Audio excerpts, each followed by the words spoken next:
देश आज अपना 75वां गणतंत्र दिवस मना रहा है और इसी के उपलक्ष्य में करनाल में सीएम मनोहर लाल मौजूद है, जहां पर उन्होंने ध्वजारोहण किया है। ये तस्वीरें आप देख पा रही हैं सीधा करनाल से, जहां पर मुख्यमंत्री मनोहर लाल ने ध्वजारोहण किया है गणतंत्र दिवस के उपलक्ष्य में। और ध्वजारोहण के बाद राष्ट्रगान यहां पर किया जा रहा है। आज का दिन बेहद खास हर एक भारतीय के लिए, और इसी को लेकर मुख्यमंत्री मनोहर लाल करनाल पहुंचे, करनाल दौरे पर वो, और उन्होंने वहां पर ध्वजारोहण किया है। ये तस्वीरें देख रहे हैं आप। इस दिन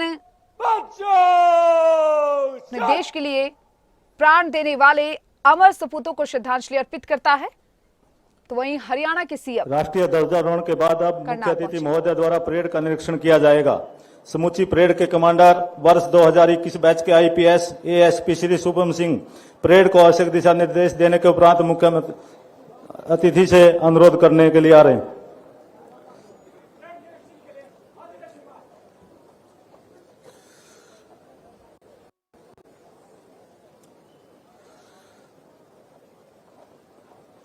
मुख्यमंत्री मनोहर लाल ने करनाल में ध्वजारोहण किया और ये कार्यक्रम की शुरुआत यहां पर हो गई है। परेड का आयोजन यहां पर किया जाएगा। ये तस्वीरें देखिए आप।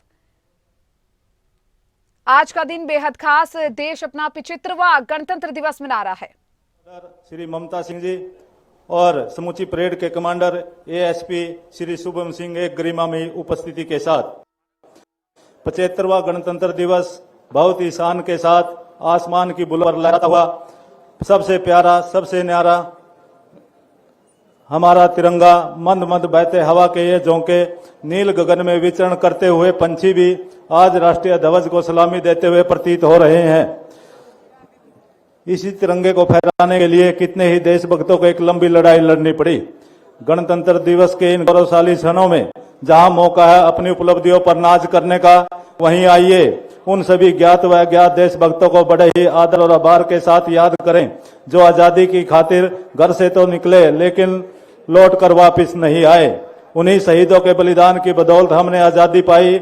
हमें भारत रत्न डॉक्टर भीमराव अंबेडकर द्वारा रचित अपना एक संविधान मिला, जो कि दुनिया का सर्वश्रेष्ठ संविधान कहलाया।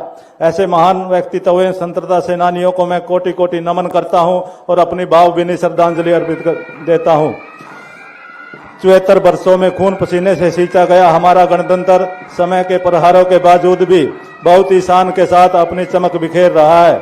मुख्य अतिथि महोदय परेड का निरीक्षण करने के लिए आगे बढ़ते हुए इस वर्ष गणतंत्र दिवस की परेड में करनाल पुलिस, दुर्गा शक्ति रोहतक रेंज, एचएपी मधुबन की 4th व 5th battalion, home guard, commando, NCC air wing, NCC army wing, boys व गर्ल्स की सहित कुल 11 प्लाटूनें भाग ले रही हैं।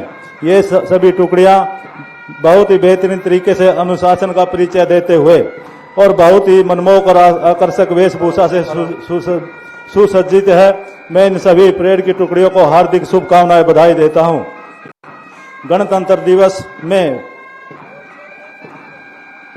फिर उसी जोश और जज्बे और साहस के साथ शामिल हुई ये टुकड़ियां एक दूसरे से बढ़कर दिखाई दे रही हैं।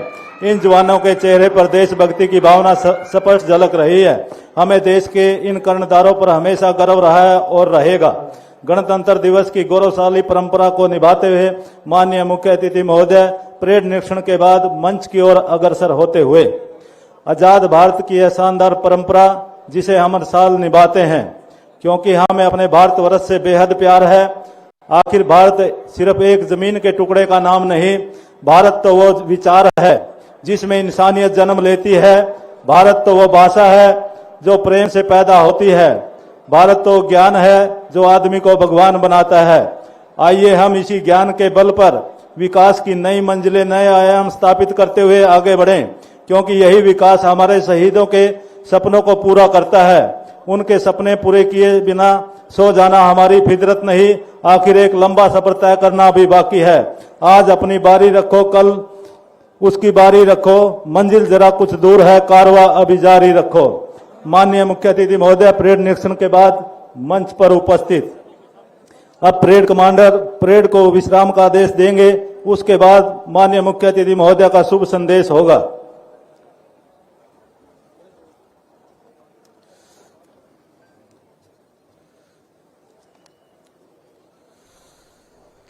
मुख्यमंत्री मनोहर लाल ने परेड का निरीक्षण किया है और अब वो मंच पर मौजूद हैं। मुख्यमंत्री मनोहर लाल ने यहां ध्वजारोहण किया और अब वो संबोधित करने वाले हैं। पुलिस लाइन में ये कार्यक्रम परेड का निरीक्षण उन्होंने किया और आज देश 75वां गणतंत्र दिवस मना रहा है और उसी के उपलक्ष्य में यहां पर ये समारोह आयोजित किया गया है जिसमें मुख्यमंत्री मनोहर लाल शामिल हैं।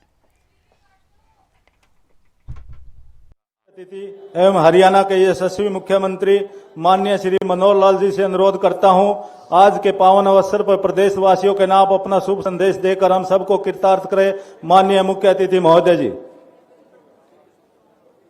भारत माता के, भारत माता के, ऐसे कह रही हूं। भारत माता के जय। आज के इस समारोह में उपस्थित सभी हमारे नागरिकगण, हमारे शहीदों के परिवारों के परिवारजन, हमारे सेनाओं के और पुलिस के नौजवानों, अधिकारीगण, पत्रकार छायाकार मित्रों, जैसा आज हमको मालूम है कि देश और दुनिया में अपने देश का 75वां गणतंत्र दिवस 26 जनवरी का ये कार्यक्रम, इसमें सब ओर इस समय लोग इस उत्सव को मना रहे हैं। ये 75वां गणतंत्र दिवस 26 जनवरी 1950 को देश में पहला गणतंत्र दिवस मनाया गया। हमको जैसे ध्यान में है कि देश की आजादी तो 15 अगस्त 1947 को हमको मिल गई थी, लेकिन आजादी में हम स्वतंत्र हुए थे। पराधीनता, प्रतंत्रता की बेड़ियां हमने तोड़ी थी, शासन समाप्त हुआ था, लेकिन हम लोकतंत्र और गणतंत्र, ये हमारे संविधान ने डॉक्टर बाबा साहब अम्बेडकर जी के द्वारा 26 नवंबर 1949 को यह गणतंत्र दिवस का एक प्रकार से संविधान का प्रारूप तैयार हो गया था, लेकिन इसको लागू किया गया 26 जनवरी 1950 को। देश में लोकतंत्र आया, देश में गणतंत्र आया। ये दो अलग अलग शब्द हैं मित्रों, समझने की जरूरत है कि लोकतंत्र, डेमोक्रेसी, दुनिया के कुछ देश इस शासन व्यवस्था से परिचित है। शासन तंत्र अलग अलग प्रकार का है। दुनिया के कुछ देश गणतंत्र हैं, रिपब्लिक हैं। जहां तक लोकतंत्र का विषय है, वहां राष्ट्राध्यक्ष का चुनाव नहीं होता, बल्कि शासन अध्यक्ष का चुनाव होता है। उदाहरण के तौर पर इंग्लैंड। और जो केवल गणतंत्र होता है, वहां राष्ट्राध्यक्ष और शासन अध्यक्ष एक ही होता है, उसी का चुनाव होता है, वही शासन करता है, जैसे अमेरिका। लेकिन हमारे संविधान निर्माताओं ने इन बातों का ध्यान रखा कि इंग्लैंड से लोकतंत्र प्राप्त किया, अमेरिका से गणतंत्र प्राप्त किया, और हम लोकतांत्रिक गणतंत्र बने। हमारे यहां जो शासनाध्यक्ष है और राष्ट्राध्यक्ष है, राष्ट्रपति जी का भी चुनाव होता है और प्रधानमंत्री जी का भी चुनाव होता है। इंग्लैंड की तरह राजा या रानी हमारे यहां परंपरागत वंशागत राज्य नहीं करते हैं, और अमेरिका की तरह केवल प्रेसिडेंशियल फॉर्म, वहां प्रधानमंत्री नहीं होता।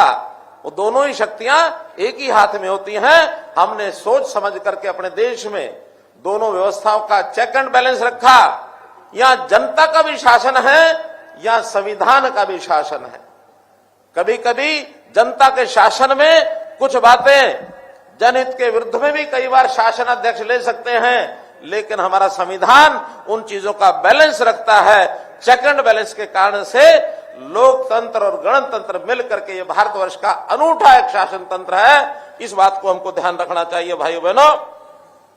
देश हमारा आजाद हुआ, आजादी के बाद हमारे यहां के चाहे वो प्रतिभाशाली वैज्ञानिक थे, हमारा अन्नदाता किसान है, मेहनतकश कामगार है।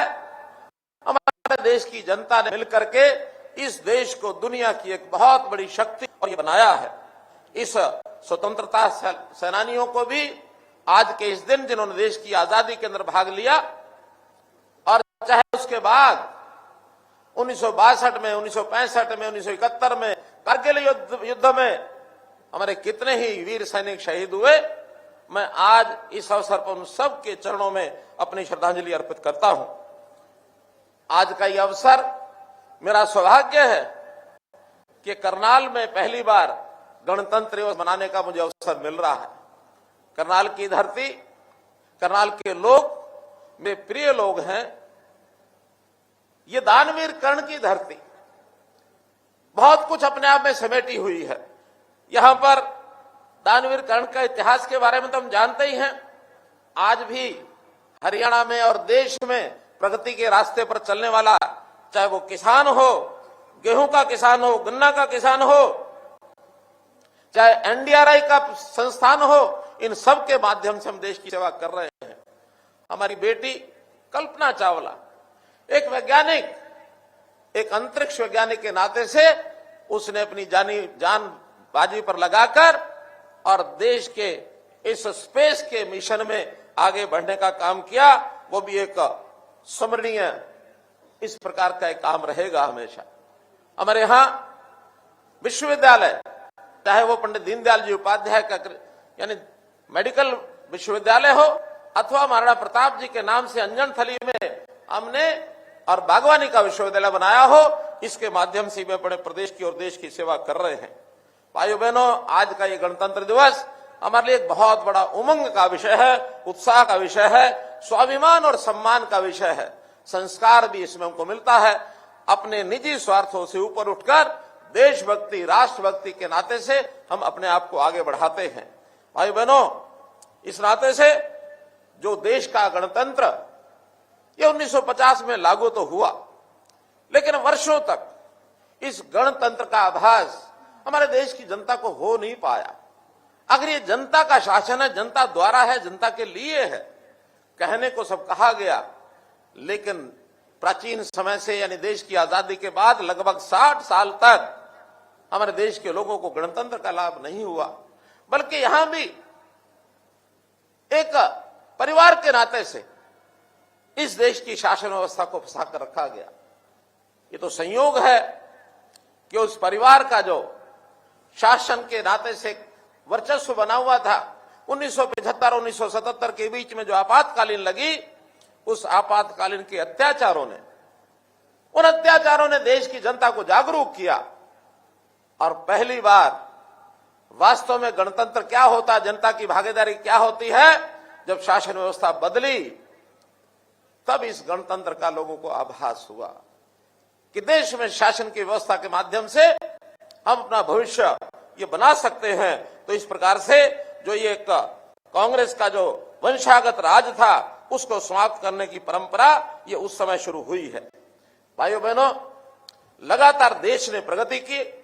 इन 76 वर्षों में देश के अंदर कृषि के नाते से यानी हरित क्रांति हुई। देश के सारे यानी जनता को उसका भरण पोषण करने का काम विशेष तौर पर हरियाणा और पंजाब, उत्तरी भारत से के किसानों ने करके दिखाया। देश के अंदर उन्नत प्रौद्योगिकी, इसका भी बहुत विकास हुआ। हमारे यहां मिसाइलें बनने लगी। सूर्ययान आदित्य का जो हमने L1 का एक सूर्य की परिक्रमा करने के लिए जो वैज्ञानिकों ने इतना बड़ा उपक्रम किया, इसी प्रकार चंद्रयान के नाते से दक्षिणी ध्रुव के ऊपर पहली बार भारत द्वारा भेजा गया चंद्रयान, और वो आज भी चंद्रमा की फोटो ले रहा है। तो इस प्रकार से देश ने 70 साल में बहुत उन्नति की है और उस उन्नति के माध्यम से हम आज निरंतर आगे बढ़ रहे हैं। अगर मैं पिछले 10 वर्षों की बात करता हूं तो इस देश की एकता अखंडता को मजबूत करने के लिए बहुत से पग उठाए गए। कश्मीर देश का अभिन्न अंग बने, इस नाते से 370 को अनुच्छेद 370 को समाप्त किया, 35A को समाप्त किया। सर्जिकल स्ट्राइक ये करनी पड़ी, 3 तलाक का वो काला, उसको समाप्त कराया गया। नागरिकता संशोधन कानून, इसको लागू किया गया। नेशनल एजुकेशन पॉलिसी ये बनाई गई है ताकि हमारा विद्यार्थी पढ़ाई के समय से ही उसके राष्ट्रीय विचार किस प्रकार वो ओतप्रोत होता है, गुलामी की मानसिकता से छुटकारा पाने के लिए कई काम किए गए। 3 नए आपराधिक कानून, जो हमको हमारा गुलाम देश जब था उस समय के कानून चल रहे थे, उनको बदलने का काम किया ताकि हमारी जनता के अनुकूल उनको न्याय मिले, शीघ्र न्याय मिले। तो इस नाते से ये सब काम भी उस समय किए गए। भाइयों बहनों, ये भारत कैसे आगे बढ़े, देश के प्रधानमंत्री जी को इसका श्रेय जाता है। दुनिया के अंदर 2 प्रकार के देश माने जाते हैं, विकसित देश और विकासशील देश। हमारा नाम अभी भी विकासशील देशों में है, लेकिन विकसित देशों की कुछ अपने मापदंड है, पैरामीटर हैं। उसके अंदर घरेलू सकल उत्पाद कितना होना चाहिए, सकल राष्ट्रीय उत्पाद कितना होना चाहिए, प्रति व्यक्ति आय कितना होना चाहिए, औद्योगिकरण का स्तर क्या होना चाहिए, बुनियादी ढांचा कैसा होना चाहिए, जीवन स्तर कैसा ऊंचा उठे। तो इन मापदंडों के आधार पर आज दुनिया में 37 देश ऐसे हैं जिनको विकसित देश कहते हैं। हमारा देश आजाद हुए 76 साल हो गए। हम भी इस तैयारी में लगे हैं कि अपना देश की आजादी के 100 साल पूरा हो ही 2047 में कैसे विकसित देशों के श्रेणी में आ जाए, उसके लिए निरंतर प्रयत्न किए जा रहे हैं। हमारे देश के प्रधानमंत्री इस ओर बहुत जागरूक हैं। जनता की भागीदारी उसमें बढ़े, शासन व्यवस्था की भागीदारी बढ़े, अधिकारियों की बढ़े, उद्योगपतियों की बढ़े, हर दृष्टि से वो काम कर रहे हैं। हमने देखा कि जनता के अंदर एक इस प्रकार की भावना पैदा करने के लिए अभी विकसित भारत संकल्प यात्रा ये शुरू की गई 30 नवंबर से और कल 25 जनवरी तक लगातार। और ये यात्रा जो है इसको चलाया गया है और इसमें देश के सभी गांव, शहरों के सभी वार्ड, सब के अंदर जनता की भागीदारी की गई। और जो राष्ट्रीय स्तर की जितनी योजनाएं, जितने भी सेवाएं, ऐसे ही हमने प्रदेश स्तर की योजनाएं और सेवाएं उनको इसमें जोड़ा।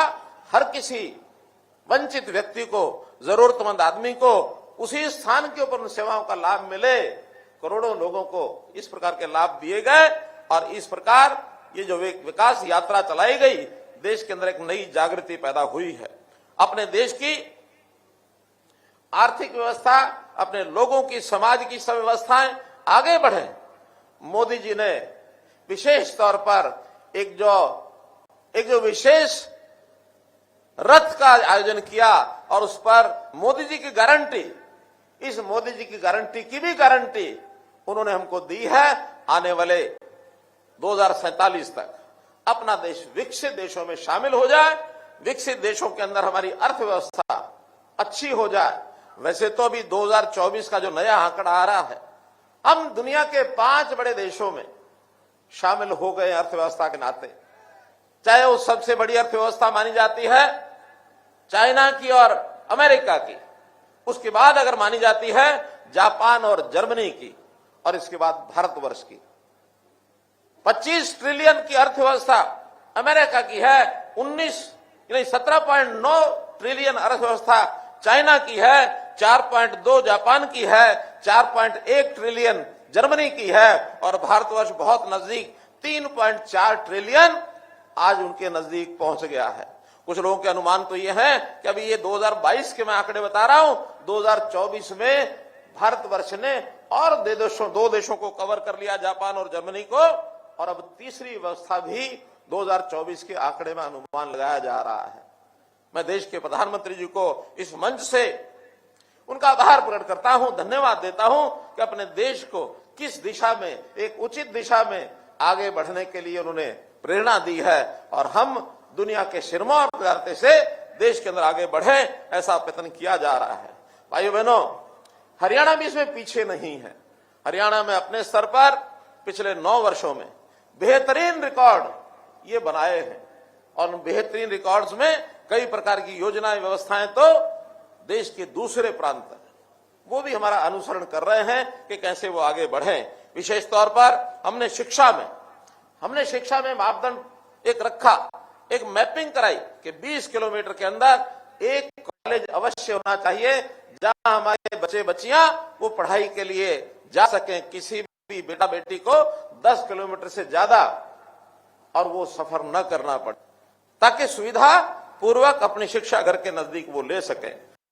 सरकारी स्कूल के बच्चों को 5 लाख टेबलेट दिए। आज विज्ञान के युग में आईटी के माध्यम से उनकी शिक्षा घर बैठे वो हो सके। कोविड का ऐसा असर था जिसने इस उपलब्धि को हमारे से कराया है। वास्तव में तो वो एक दौर ऐसा था, नए प्रयोग करने का बहुत बड़ा एक साहस उसमें मिला और हमने हिम्मत की। उसी का परिणाम 5 लाख, जो कि हरियाणा ही एक ऐसा प्रदेश है इतनी बड़ी संख्या में बच्चों को स्कूल टेबलेट हमने दिए। इसी प्रकार संस्कृति मॉडल स्कूल, सामान्य स्कूलों को संस्कृति मॉडल स्कूल में बदला जाए। अभी 500 संस्कृति मॉडल स्कूल चल रहे हैं और ये गति हर वर्ष धीरे धीरे बढ़ेगी, ताकि अच्छी शिक्षा का प्रबंध हम सरकारी स्कूलों में करा सकें। इसी प्रकार मैं स्वास्थ्य की यदि बात करता हूं, हमने चाहे एलोपैथी हो चाहे आयुर्वेद हो, हर दृष्टि से स्वास्थ्य की जितनी व्यवस्थाएं, इंफ्रास्ट्रक्चर, इसको आगे बढ़ाया है। हमने घोषणा की थी कि हर जिले में एक मेडिकल कॉलेज होना चाहिए। आज आपको बताते हुए मुझे खुशी हो रही है कि जो 2014 में मात्र 6-7 मेडिकल कॉलेज थे, आज वो उनकी संख्या 15 मेडिकल कॉलेज तो जो चल रहे हैं और 11 मेडिकल कॉलेज ऐसे हैं जो अभी निर्माणाधीन हैं और जो अभी व्यवस्था के अंतर्गत जो विचाराधीन यानी जिनकी जमीनें ले ली गई हैं और उसका शिलान्यास करके उन सबको भी आने वाले समय में 26 मेडिकल कॉलेज के माध्यम से, और ये एमबीबीएस के स्टूडेंट की संख्या जो 2004 में मात्र 700-750 थी, अब वो 3500 संख्या हर वर्ष डॉक्टर दाखिल होंगे और डॉक्टर जो हैं परीक्षा के लिए आएंगे, प्रवेश करेंगे, परीक्षा देंगे और अच्छे डॉक्टर बन करके अपने प्रदेश और देश की सेवा करेंगे। आवश्यकता पड़ने पर बहुत से डॉक्टर विदेश जाने की इच्छा रखते हैं, विदेश भी जा सकते हैं। मुझे अभी पिछले दिनों हमारे साउथ अफ्रीका, तंजानिया की कमिश्नर वो मिली थी, हाई कमिश्नर। अब उन्होंने कहा कि हमारी आबादी हरियाणा की आबादी लगभग बराबर है, लेकिन वहां केवल 2 मेडिकल कॉलेज है। हमने बताया कि हमारे यहाँ 15 तो चल रहे हैं, आने वाले समय में 26 हो जाएंगे। उन्होंने कहा हम अपने बालकों को भी मेडिकल की एजुकेशन शिक्षा लेने के लिए हरियाणा में भेजने का और एक एमओयू करना चाहते हैं। विदेशों के छात्र भी यहाँ पढ़ने के लिए हरियाणा एक शिक्षा का हब बनता जा रहा है और इस नाते से यहाँ विदेशों से भी छात्र आने के लिए तैयार हैं। इसी प्रकार हमने चिरायु, आयुष्मान 1 करोड़ कार्ड ये अपने हरियाणा के नागरिकों को बांटे हैं। निरोगी योजना, इसकी व्यवस्था हमने की है। इसी प्रकार आयुर्वेद में भी हम वेलनेस सेंटर्स ये खोलने जा रहे हैं ताकि व्यक्ति को रोग न लगे, निरोगी रहे। इलाज का विषय तो बाद में आता जब आदमी बीमार होता है, अन्यथा बीमार न हो, इस ओर भी हम प्रिकॉशनरी जितने भी कदम हैं उनको हम उठा रहे हैं। जहां तक सुरक्षा का विषय है, विशेष तौर पर महिला सुरक्षा, महिलाओं की संख्या पुलिस में बढ़ाई जा रही है। महिलाओं के थाने हमने इस समय 33 थाने चल रहे हैं। साइबर क्राइम इसको रोका जाए, 29 थाने इस समय साइबर क्राइम के हमने नए खोले हैं, क्योंकि ये भी एक समस्या बहुत बढ़ती जा रही है। इसको कंट्रोल करना हमारा काम है, हम करेंगे। इसी प्रकार डायल 112, किसी भी व्यक्ति को प्रदेश में कहीं भी कोई कठिनाई आती है, 7 से 8 मिनट एवरेज एक व्यक्ति, एक गाड़ी उस व्यक्ति के पास पहुंच जाती है ताकि उसको सुविधाजनक तरीके से सहायता मिल सके। नशा तस्कर, इनके खिलाफ हमने कार्रवाई की है। 1300 नशा तस्कर ये सलाखों के पीछे हमने डाले हैं। रोजगार के नाते हमारे युवाओं को कैसे रोजगार मिले, उनकी शिक्षा और स्किलिंग ये किस प्रकार से आगे हो। सरकारी नौकरियां भरपूर मात्रा में हमने दी हैं, आगे भी दे रहे हैं। जैसा मैंने पहले भी बताया है कई बार कि 9 वर्षों में 1,10,000 नौकरियां हम दे चुके हैं। 60,000 पक्की नौकरी वो इन्हीं कुछ दिनों में ग्रुप सी और डी की होने वाली हैं। और एक मिशन 60,000 के नाते से हमने प्राइवेट नौकरियां एचकेआरएन के माध्यम से विदेश जाने वाले भी नौकरी लेने वाले, उसका भी हमने प्रावधान किया है। किसान मित्र, वन मित्र, इस प्रकार से इन कामों के लिए भी हम उनका उपयोग करेंगे। तो इस प्रकार हमने बीपीएल के लिए नौकरियों में गरीब आदमी को रोजगार कैसे मिले, इसकी विशेष व्यवस्था की है कि जो लेवल 1,20,000 का था उसको 1,80,000 रुपया वार्षिक आय कर दिया है, ताकि और लोग उसमें दायरे में आकर के उसका लाभ उठा सके। ईज ऑफ डूइंग बिजनेस, इसमें हम टॉप अचीवर्स में हरियाणा जो है पहुंच गया है। इसी प्रकार एमएसएमई में भी देश में हमारा तीसरा स्थान है। विश्व की 400 फॉर्चून कंपनीज ये गुरुग्राम में आ गई हैं। गुरुग्राम में भी एक व्यवसाय का, एक नौकरियों का स्कोप जो है बहुत बड़ा है, और हमारा जो निवेश है वो लगातार बढ़ रहा है, चाहे वो गुड़गांव, दिल्ली के आसपास एनसीआर एरिया, अथवा पंचकुला, अथवा करनाल, अथवा पानीपत, सोनीपत, हिसार में नए एयरपोर्ट के कारण से भी बहुत से ऐसे विषय और वो हमारे ध्यान में आ रहे हैं। अभी हमने देश के अंदर बहुत बड़े जो स्थान प्राप्त किए हैं, खाद्य भंडारण, इसमें हमारा देश में दूसरा स्थान है। पढ़ी लिखी पंचायत वाला हमारा एकमात्र प्रदेश ये हरियाणा बना है। देश में खेलों में सर्वाधिक पदक ये हरियाणा लेकर के आता है। ओलंपिक और अंतर्राष्ट्रीय खेल प्रतियोगिता में जीतने वाले जो खिलाड़ी हैं उनको 6 करोड़ रुपए की राशि देने वाला हरियाणा एकमात्र प्रदेश है। देश में सर्वाधिक सामाजिक सुरक्षा पेंशन 3,000 का प्रति मास, ये हरियाणा एकमात्र ऐसा प्रदेश है। तो मित्रों, स्वास्थ्य के नाते, सुशासन के नाते, सेवा के नाते, जिसको मैं 7S, एक 7 स्टार मॉडल हरियाणा के विकास का, शिक्षा, सुरक्षा, स्वास्थ्य, स्वाभिमान, स्वावलंबन, सुशासन और सेवा, इस माध्यम से हम लगातार आगे बढ़ रहे हैं। हमारे यहाँ सुशासन के नाते हमने व्यवस्थाएं इतनी अच्छी अपनी आर्थिक व्यवस्थाएं की हैं कि प्रति व्यक्ति आय आज पूरे देश में बड़े राज्यों में सर्वाधिक हरियाणा की 2,96,685 रुपया प्रति व्यक्ति आय हो गई है पिछले वर्ष में। ऐसे ही हमने खिलाड़ियों को प्रोत्साहन देने के लिए 1100 नई नर्सरीज ये खोली हैं। इससे भी हमारे युवकों का वो स्वाभिमान, सुशासन के नाते से मन प्रसन्न होता है। देश की जीडीपी में साइज हमारा 1.4% है आबादी यानी एरिया का, लेकिन हम जीडीपी के अंदर 4% का योगदान करते हैं। मित्रों, प्रति व्यक्ति जीएसटी संग्रहण ये सारे देश में हमारा सर्वाधिक है। आज 35,000 रुपया जो सर्वाधिक है हमारा प्रति व्यक्ति जीएसटी कलेक्शन होता है। हम अपने देश का और केंद्र के नाते केंद्र सरकार को भी उसका 50% का हिस्सा हमको देना होता है, वो भी हम बखूबी उसमें बहुत बड़ा कंट्रीब्यूशन ये सब कर रहे हैं। हमारा हरियाणा तकनीक में और तरक्की में दोनों में आगे है। हरियाणा का जवान सेना में आगे है, हरियाणा का किसान खेती में आगे है, हरियाणा का पहलवान खेलों में आगे है। इन्वेस्टमेंट से लेकर इनोवेशन तक हर क्षेत्र में हम आगे हैं। हम देश को आगे ले जाने में अपना भरपूर योगदान दे रहे हैं। भाई बहनों, गणतंत्र का अर्थ होता है कि जनता की भागीदारी और जनता को उसके घर बैठे सेवाएं देना। हमने परिवार पहचान पत्र बनाकर जनता के घर तक पहुंचने का जो कार्यक्रम किया है, ये है हरियाणा में वास्तव में लोकतंत्र। लोकतंत्र केवल कहने का विषय नहीं है। लोकतंत्र में, गणतंत्र में, गण यानी जनता, तंत्र माने शासन। लोकतंत्र में भी लोक यानी जनता, यंत्र माने शासन। तो वास्तव लोगों की भागीदारी, उनके घर तक पहुंचने का हमारा जो काम, इसके लिए हमने बहुत से जो कार्यक्रम किए हैं। हमने पंचायतों को और अधिक दिए हैं, अधिकार दिए हैं, और पंचायतों में शुचिता लाने के लिए ई टेंडरिंग की हमने व्यवस्था की है। किसानों को मुआवजा, फसल के पैसे उसके घर में, उसके खाते में पहुंच जाए। वास्तव में यही तो गणतंत्र है, उसको धक्के ना खाने पड़े। इसी प्रकार लालडोरा मुक्त गांव, शहरी दुकानदारों को मालिकाना हक, यही तो गणतंत्र है। गणतंत्र की परिभाषा में मैं कहूंगा कि गांव के लोग और शहर के लोग आज दफ्तर, दरखास्त और दस्तावेज तीनों को खत्म कर दिया है। सब व्यवस्थाएं ऑनलाइन कर दी हैं। अपने घर बैठे सब सेवाओं का लाभ उठाएं, यही तो गणतंत्र है। फिर लोग दफ्तरों के धक्के ना खाएं, योजनाएं और सेवाएं घर तक पहुंचे, यही तो गणतंत्र है। मेरे लिए अंत्योदय यह भी एक गणतंत्र है, ताकि पंक्ति में खड़ा अंतिम व्यक्ति उसका सेवा ये पहले की जा सके। मित्रों, भाइयों बहनों, अभी जैसे गणतंत्र दिवस पर झांकियां आज ही निकाली गई हैं। मुझे आपको बताते हुए बड़ी खुशी हो रही है कि पिछले लगातार 3 वर्षों में, क्योंकि वहां झांकियों का चयन होता है, सारे देश में बढ़िया थीम, बढ़िया योजना को लेके आने वाली झांकी, उसी को शामिल किया जाता है। और हमने पिछले 2022 में अपने खेलों के माध्यम से खिलाड़ियों का प्रदर्शन, इसकी झांकी हमारी सिलेक्ट हुई।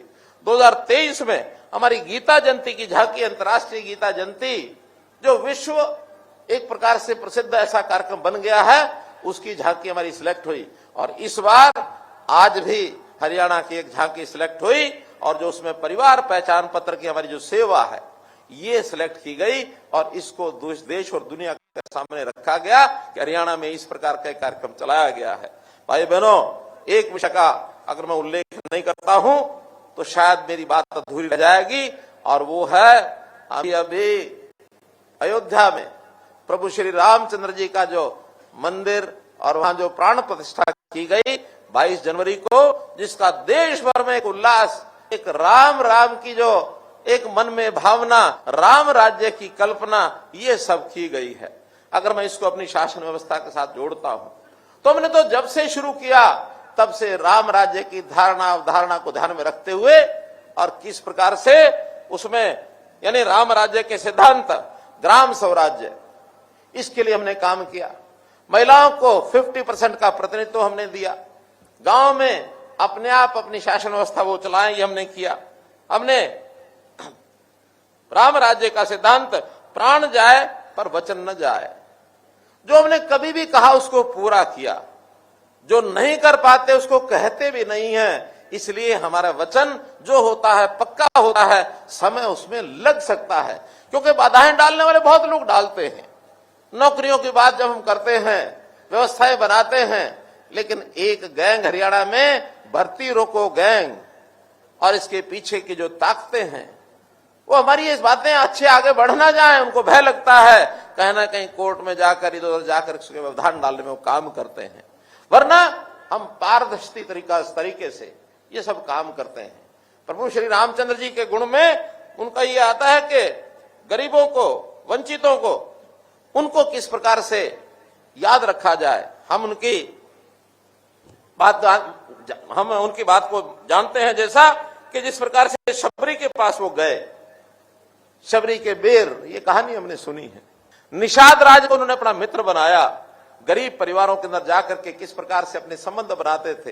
तो हम भी उसी हिसाब से अंत्योदय की भावना से, चाहे गरीब का परिवार, उसको 5 अंक अलग से देकर और उसको अपना भागीदार बनाया जाए शासन व्यवस्था में, उसके घर में हर प्रकार से सहायता पहुंचाई जाए, चाहे राशन है, चाहे उसके लिए घर की व्यवस्था है, चाहे बिजली के बल्ब की व्यवस्था है, चाहे नल से जल की व्यवस्था है, चाहे गैस सिलेंडर की व्यवस्था है।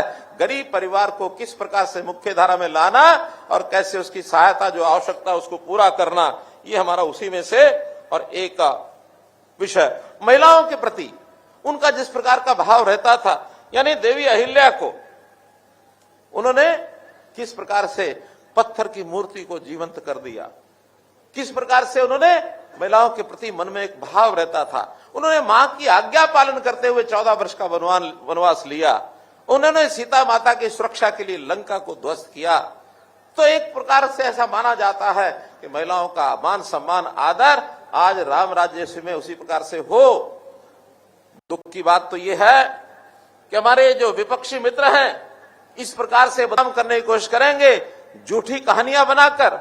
अभी सिरसा के अंदर एक बहुत बड़ी कहानी बनाई गई कि महिलाओं के खिलाफ और इस प्रकार से अत्याचार हो रहे हैं। पता किया गया एक अध्यापक की शरारत से सारा समाचार घूम गया। कई दिन भरे पुलिस के उसमें लग गए, सैकड़ों बच्चियों के साथ इंटरव्यू किया, अंततोगत्वा कुछ नहीं निकला। अभी पिछले दिनों में एक और उन्होंने इसी प्रकार की घिनौनी हरकत को सपोर्ट करना शुरू किया। यमुना पंचकूला की कोई घटना बताई गई, जबकि उसमें कोई तथ्य पाए नहीं गए हैं। अनोनिमस शिकायतें करके और बात को बतंगड़ को आगे बढ़ाना, और उसके बाद लगातार बिना जांच के ये पॉलिटिकल पार्टियां और उसको लेकर के आगे बढ़ जाती हैं। केवल एक ही हेतु होता है कि किस प्रकार से सत्ता को बदनाम किया जाए। मित्रों, मैं आपके माध्यम से मैं हरियाणा की जनता को विश्वास दिलाना चाहता हूं कि बच्चियों के साथ किसी प्रकार का अपराध होगा, 12 वर्ष तक की बच्ची के साथ अपराध हुआ, शोषण हुआ, तो उसको फांसी की सजा करने वाला हरियाणा पहला प्रदेश है। हम कहीं भी किसी प्रकार से अपनी मां बेटियों की रक्षा सुरक्षा करना, उनका सम्मान करना, ये हमारा पहला दायित्व है। मित्रों, भाइयों बहनों, सभी को न्याय मिले, किसी के साथ अन्याय न हो। भगवान राम ने यह भी किया, रावण को आतताई तो बदला लेकर उसका वध किया। ऐसे ही हमने भी अन्याय के साथ ना हो। अगर मैं देखूं तो नौकरियां मिशन पर देने के पीछे उद्देश्य यही है कि अच्छे बच्चे पढ़ाई वाले के साथ अन्याय होता था और ये पर्ची खर्ची वाले आगे बढ़ जाते थे। बहुत विरोध के बावजूद आज हमने लागू किया कि नहीं, मेरिट के ऊपर ही नौकरी मिलेगी। हाँ, यदि कोई कमजोर परिवार का व्यक्ति है तो उसको 5% अंक अधिक दिए जा सकते हैं, सबको बता के दिए जा सकते हैं, छुप करके नहीं दिए जा सकते। तुमने एचकेआर में भी नौकरी गरीब परिवार को पहले देने का काम किया ताकि उसके घर का गुजारा ये चल जाए, किसी प्रकार से अपने पैरों पर खड़ा हो जाए। तो सबको न्याय देने के नाते से हमने चाहे ऑनलाइन ट्रांसफर हो, चाहे हमने करप्शन खत्म करने के लिए इतने कदम उठाए हैं, एंटी करप्शन ब्यूरो बनाया है। और आज धधकते हैं लोग, घबराते हैं कि कहीं पकड़ा ना जाऊं, कहीं मेरे खिलाफ कार्रवाई ना हो जाए। हमारे सब विभाग करप्शन को दूर करने के लिए और सजग हैं, उस नाते से आगे बढ़ रहे हैं। हमने कास्ट बेस्ड पॉलिटिक्स को खत्म किया, हरियाणा एक हरियाणवी एक, इस नारे को हमने दिया। हमने क्राइम को खत्म करने के लिए हमारे पुलिस विभाग के लोग, अन्य एजेंसियों के लोग लगातार काम कर रहे हैं, जिसके ऊपर कोई समझौता। बिजली बिलों की व्यवस्था बहुत बड़ी मांग थी कि 2 महीने के बिल की बजाय हर महीने बिल आना चाहिए। हमने पहले चरण में पायलट प्रोजेक्ट के तौर पर अभी 1 फरवरी से हिसार, महेंद्रगढ़, करनाल, पंचकुला इन 4 जिलों में मासिक बिल आया करेगा 2 महीने की बजाय। तो उसमें 1 महीने में जो रीडर है, मीटर रीडर, वो जाएगा और बीच में अगले अल्टरनेटिव महीने में जो कंज्यूमर है वो खुद अपने ऐप के माध्यम से, टेलीफोन के माध्यम से घर की रीडिंग को वो भेजेगा, ताकि व्यवस्था में सुधार भी रहे और लोगों को लाभ भी इसका मिले। करनाल के नाते से अभी हमने हॉकी स्टेडियम कैलाश नगर नगर निगम करनाल के अंदर उसका उद्घाटन 24 जनवरी को किया है। इसकी भी मैं आपको बहुत बहुत बधाई देता हूं करनाल वासियों को। 18 करोड़ का ये जो एक इंटरनेशनल लेवल का स्टेडियम, हॉकी स्टेडियम, इसका उद्घाटन हो गया है। इसके ऊपर आगे के कार्यक्रम हम करवा करके इसका लाभ उठा सकेंगे। डॉक्टर मंगल सेन जो ऑडिटोरियम है, डॉक्टर मंगल सेन ऑडिटोरियम में एक बड़ी जो मूर्ति है, उस बड़ी मूर्ति का स्टैच्यू का एक घोषणा मैं करता हूं, वहां एक स्टैच्यू लगाया जाएगा। और इसी प्रकार से हमारी जो बहन वैज्ञानिक कल्पना चावला, इनके नाम का एक स्टैच्यू, और ये जो मेडिकल कॉलेज, कल्पना का मेडिकल कॉलेज है, उसके अंदर एक स्टैच्यू, इसको लगाया जाएगा। और मैं समझता हूं कि बहुत जल्दी हो सकता है 1 महीने के अंदर अंदर इन दोनों स्टैच्यू को लगाने का और हम प्रावधान करेंगे। मित्रों, हरियाणा के नाते से जो मैंने बातें बताई, हरियाणा का समाज बहुत ही परिश्रमी, पराक्रमी समाज है और पराक्रम और अपने मेहनत के साथ नए मापदंड खड़े करता है। मैं ऐसे 4 लोगों को बहुत बधाई देना चाहता हूं, जिनका नाम कल ही पद्मश्री की लिस्ट में आया। उसके अंदर एक है कलाकार महावीर गुड्डू, उनको पद्मश्री से सम्मानित किया गया है। ऐसे ही सामाजिक कार्यकर्ता हैं सिरसा के गुरविंदर सिंह, वो एक असहाय बच्चों का, जो दिव्यांग बच्चे हैं, उनकी सेवा का एक बहुत बड़ा प्रकल्प चलाते हैं। हालांकि स्वयं भी वो दिव्यांग हैं, उसके बावजूद एक सेवा का बड़ा काम वो करते हैं, उनको भी पद्मश्री से सम्मानित किया गया है। हमारे यहाँ कृषि वैज्ञानिकों की बड़ी श्रृंखला है, तो 2 कृषि वैज्ञानिक श्री हरिओम जी और श्री रामचंद्र सिहाग जी, इन दोनों को भी पद्मश्री से सम्मानित किया गया है। इन 4 को बहुत ही मैं बधाई देता हूं। अंत में आप लोगों से सबसे मैं अपील करूंगा कि हरियाणा के इस प्रगति के अंदर हम सब लोग भागीदार बने। सरकार योजनाओं में, चाहे वो ईज ऑफ लिविंग के नाते से नई योजनाएं हम बना रहे हैं, चाहे वो अन्य प्रकार के सरकारी कार्यक्रमों में भागीदार बनेंगे, तो निश्चित रूप से हरियाणा सद्भाव, सौहार्द, समान विकास, समरसता, सहिष्णुता, इस ओर एक खुशहाल समाज हरियाणा का बने। हम अपने जीवन को सरल और सुगम, सुरक्षित ये बनाए। अमृत काल चल रहा है, ये अमृत काल 25 साल की योजना का, जिसमें प्रधानमंत्री जी ने 2047 तक इस अमृत काल की संकल्पना की है, इसमें अपने सब योजनाओं में भागीदार बने और इसके अंदर भागीदार बन करके हरियाणा की प्रगति के अंदर सहयोग करें।